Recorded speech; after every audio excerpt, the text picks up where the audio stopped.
Consumi indietro di 6 anni. È ora di dire basta a una crisi che mette i cittadini e le imprese in ginocchio. Con queste parole Confesercenti Padova lancia l'allarme. Dopo 6 anni i consumi totali delle famiglie della provincia patavina rimarranno al di sotto dei 15 miliardi di euro, dopo la forte riduzione del 2009 con un calo di 318 milioni di euro. Sembrava esserci una ripresa nel 2010 del più 3,76% e nel 2011. Tra il 2012 e il 2013 si perdono quasi 800 milioni di euro.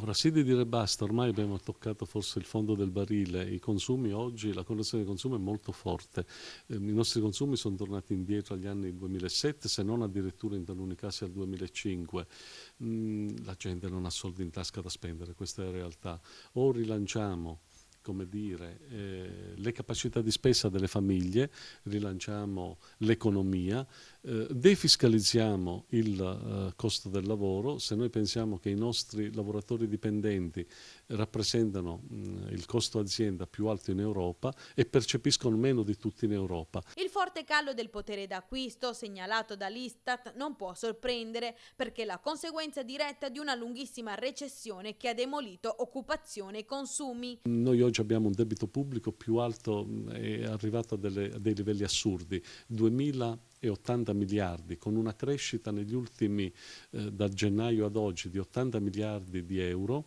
di debito pubblico, è un livello inaccettabile. Confesercenti chiede che la politica economica sia ora davvero indirizzata alla crescita. Ci vuole coraggio e buonsenso, cominciando ad eliminare turbative sui consumi come il recentissimo aumento dell'IVA, dell'incremento delle accise sulla benzina e ad una grande instabilità al governo tra i politici. L'incremento IVA è la ciliegina finale, per la provincia di Padova vuol dire un maggior costo per 100 milioni, vuol dire che la gente avrà ancora meno soldi in tasca e l'instabilità politica è come dire, il tumore di questo Stato.